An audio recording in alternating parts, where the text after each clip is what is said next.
By now, the Destiny 2 community has become accustomed to a certain cycle that has repeated itself far too many times in the short 3 months that the game's been out. It begins with Bungie releasing a brand new update, feature, or content for Destiny 2, followed by players finding out that some things just aren't working as advertised or underhandedly screwing them over, followed by a massive backlash, followed by Bungie issuing some lame response about how they made a mistake, how things aren't working as intended, and how they promise to do better in the future.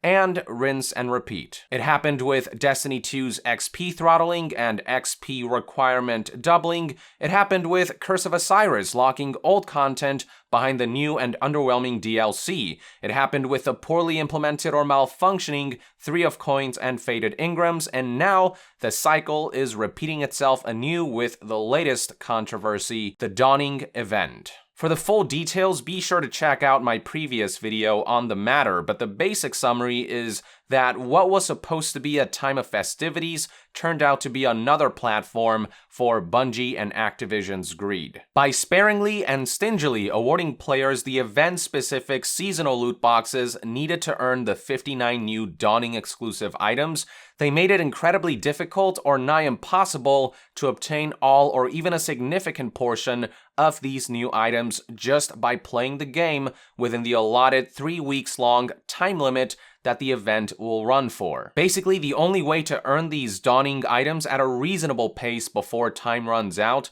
and before they're gone forever is by purchasing the Dawning loot boxes with real money. In an insidious attempt to make a quick buck on the side, Bungie essentially paywalled an entire holiday event and its many attractions, a step back from their previous Dawning efforts in Destiny 1 that focused on cool and unique seasonal features and additions. This was not what the Destiny 2 community needed to close off the year, not after all the BS they had to endure since the game's launch.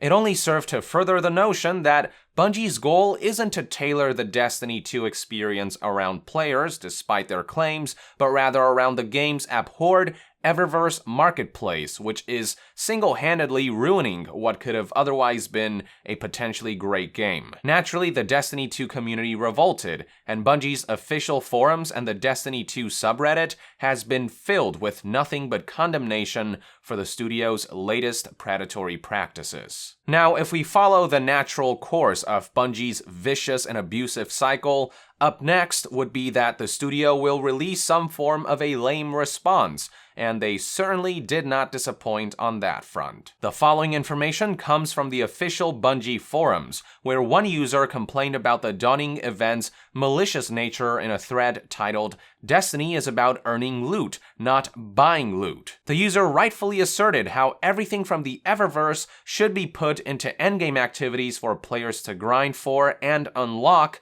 rather than exclusively into the store to strong-arm them into spending and wasting more money. In other words, if Bungie actually gave a damn about players, they would be focusing on fleshing out the game, not its marketplace. In response, here's what a member of Bungie's team had to say in a post from 2 days ago on December 21st. "Thank you for the feedback. This is being collected and forwarded to the appropriate teams as necessary. Once we return in 2018, we'll speak to the feedback collected over the holiday season and give some details on future plans. Stay tuned and keep the feedback coming." Now, look, I understand that Christmas is coming up and a lot of the staff over at Bungie are probably on holiday break by now, but this placeholder response is unacceptable when you consider that the Dawning event has a time limit. According to Bungie's statement, they'll address the feedback more thoroughly once the studio returns in 2018, but the Dawning event only lasts until January 9th of that year. Assuming they return the day after New Year's, so on January 2nd, and assuming that they'll be on top of this by then, there would still only be 1 week left before the event is over and all of the Dawning items and attractions are gone for good. So for Bungie to not address this to a greater extent sooner rather than later, or make some reassurances before taking off, for them to leave the Destiny 2 community hanging like this when they have a responsibility towards them, especially when they brazenly resorted to corrupting a time of festivities and gift-giving with their greed, is pretty insulting. Now, Destiny 2 game director Christopher Barrett did elaborate further on Bungie's plans for the future in an attempt to mitigate the current outrage by announcing that for upcoming Iron Banner and Faction Rally events, new themed sparrows, ghosts, ships, and shaders would be added to the rewards pool in addition to brand new seasonal armor ornaments, that they are refactoring raid itemization across the game to make the most difficult activities the most rewarding, and that they're working on solutions for vault space. But when it comes to Destiny 2's most glaring problem,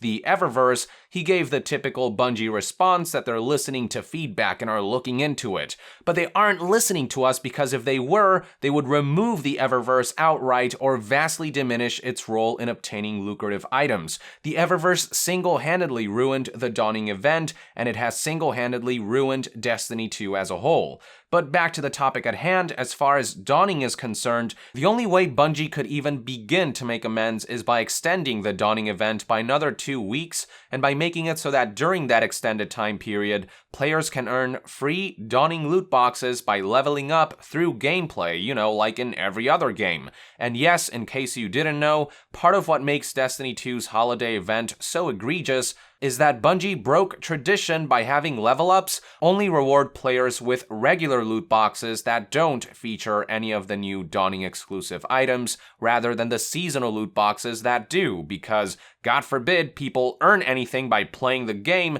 instead of through microtransactions. But at this point, even imagining Bungie having the sense to extend the Dawning event and enable seasonal loot boxes earnings through level-ups seems like a bit of a stretch. They have stooped so low in such a short amount of time, and they have taken 1 step forward and 2 steps back so frequently that it's hard to justify holding our collective breaths for a thoughtful act from the now disgraced studio. And even if they were to miraculously make significant positive changes to their approach, if you ask me, it's too little too late at this point. They've shown their hand far too many times, and each time their cards look something like this. In just a short 3 months, we have seen time and again that they'll constantly try to sneak in some devious scheme, and it's only once they get caught red-handed that they decide to backtrack and pretend like it was all unintended. But let's be real here, the only thing that has ever been unintended for Bungie was getting caught. They were perfectly content with all of the game's duplicitous systems before they got busted. We know what their intentions are by now. We know that they've cheated on us multiple times, so no matter how much they apologize or try to make amends, I'd be hard-pressed to think that they deserve any more chances at this point. Which is why I will once again close with this recommendation for current Destiny 2 players. Get out of this abusive relationship while you're still ahead. I'm telling you, they'll keep finding new ways to apologize, new ways to keep saying that they made a mistake, and new ways to keep screwing you over. And this latest fiasco with the Dawning event and Bungie's lackluster response is further evidence of that. Anyway, with that, I would like to end this news update and discussion video. Thank you for tuning in. I hope you found this video informative, and if you enjoy my content, consider supporting me on Patreon to help this channel stay independent and self-sustained. And to be further updated on all things gaming news, reviews, and discussions, stay tuned right here on Young Yeah. I'll see you guys next time. Young out!